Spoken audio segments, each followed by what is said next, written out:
আপনি কি ডায়াবেটিসের রোগী? তাহলে আপনার পায়ের যত্ন নিয়ে একটুও খামতি করার বা অবহেলা করার সুযোগ নেই। আর একটা ছোট ক্ষত থেকেই হতে পারে ইনফেকশন, ফোড়া বা ফুট আলসার, এমনকি পা কেটেও পর্যন্ত ফেলতে হয় অনেকের। তো এইসব পরিস্থিতির দিকে যাতে আপনি না যান, তাই আগের থেকেই জানবো যে এই ডায়াবেটিক ফুট হলে কি করে পায়ের যত্ন নিতে হবে। তো এই ভিডিওতে আমরা বলবো ডায়াবেটিক ফুট কেয়ার মানে কি করবেন আর কি করবেন না। তবে ঘা হলে কি করতে হয় সেটা এই ভিডিওতে বলবো না। তার জন্য আমি একটা আগেই বড় ভিডিও বানিয়েছি। আর ডায়াবেটিসের এই পায়ের সমস্যা কেন হয়, যেমন নার্ভের প্রবলেম শুরু হয়, তারপর ব্লাড সার্কুলেশন বা রক্ত প্রবাহ কমে যায়, ইমিউনিটি কমে যায়, এইসব আজকে বলবো না। আজকে শুধু বলবো ডাইরেক্টলি ডায়াবেটিক ফুট হলে কি করব আর কি করব না। তাই দেখতে থাকুন। ডায়াবেটিক ফুট হলে বা ডায়াবেটিস যাদের অনেক দিন ধরে আছে তারা তারা যেটা করবেন যে প্রত্যেকদিন পা ভালো করে একবার পরিষ্কার করবেন আর ভালো করে শুকিয়ে নেবেন। এবার পরিষ্কার করার জন্য কি টাইপের জল ইউজ করবেন? অবশ্যই নরমাল টেম্পারেচারের জল, নরমাল তাপমাত্রার। তার জন্য খুব বেশি ঠান্ডা জলও ব্যবহার করবেন না, আবার খুব বেশি গরম জলও যেন ব্যবহার না করেন। এই গরম জল ব্যবহার করার সময় যেহেতু পায়ের সেনসেশন অনেক সময় কমে যায়, তাই ফোস্কা পড়ে যেতে পারে, তার থেকে ঘা হতে পারে। আর মাঝে মাঝে মাইল্ড সোপ বা হালকা টাইপের সাবান বা শ্যাম্পু জলে গুলে সেইটা দিয়ে পা ধুতে পারেন। আর আঙুলের ফাঁকগুলো ভালো করে দেখবেন আর ধোবেন। আর পায়ের তলাটা ঠিক আছে কিনা বা লাল দাগ আছে কিনা তার জন্য প্রত্যেকদিন একবার করে ভালো করে দেখবেন।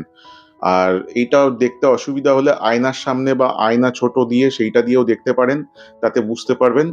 আর পাকে ময়েশ্চারাইজ করবেন মাঝে মাঝে, মানে হালকা ময়েশ্চারাইজার বা নরমাল তেলও লাগাতে পারেন, হালকা লাইট টাইপের, ভারী তেল না। ক্রিমও লাগাতে পারেন। তবে দেখবেন যেন আঙুলের ফাঁকে ফাঁকে ক্রিম না লেগে থাকে।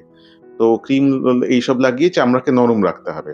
আর নখ কাটার সময় খেয়াল রাখতে হবে যে সোজা করে কাটবেন। মানে ওই কোণার দিকটা মুড়িয়ে কাটবেন না। নখের কোণা যদি মুড়িয়ে কাটেন, তাহলে হতে পারে যে তার সাথে চামড়া ড্যামেজ হতে পারে এবং সেখান থেকেও ঘায়ের শুরু হতে পারে।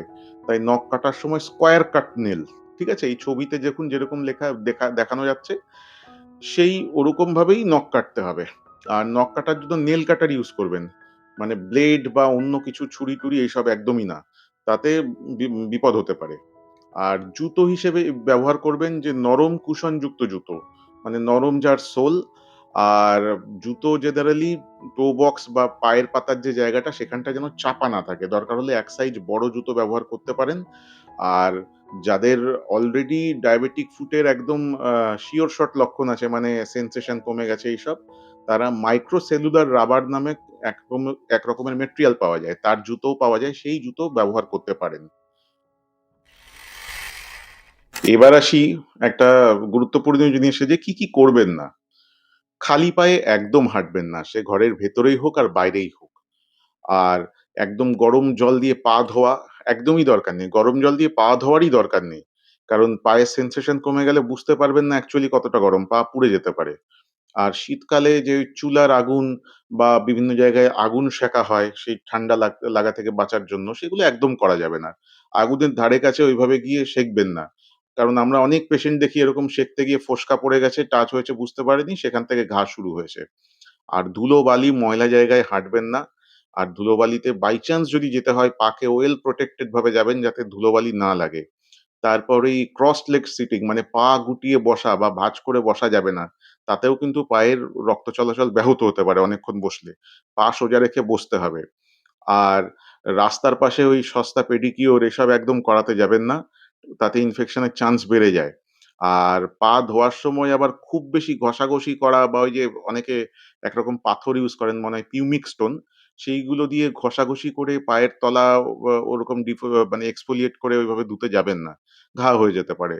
আর জুতো কিন্তু একদমই টাইট ইউজ করবেন না। একটু লুজ, মানে বড় টো বক্স, মানে পায়ের পাতার জন্য যাতে জায়গা থাকে, বাতাস যাতে ভালো জুতোর মধ্যে ঢুকতে পারে সেরকম জুতো ইউজ করবেন।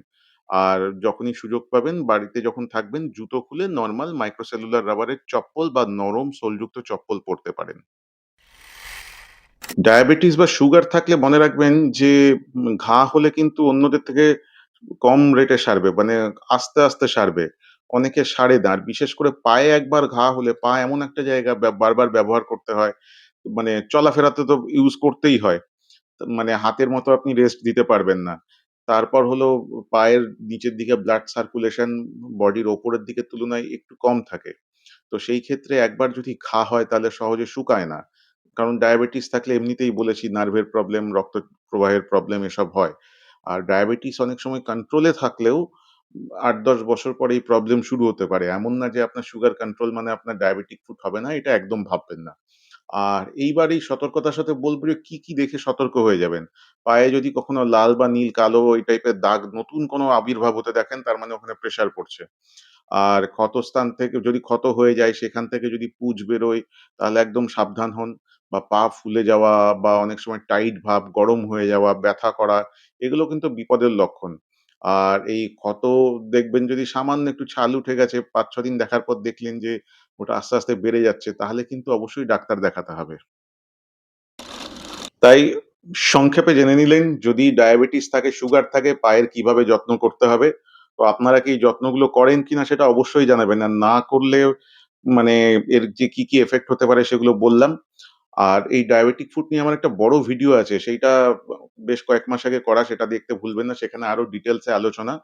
আর এই ডায়াবেটিক ফুট বা ডায়াবেটিস থাকলে পায়ের যে প্রবলেম হয় সেইটা নিয়ে যদি কোনো প্রশ্ন থাকে অবশ্যই করবেন।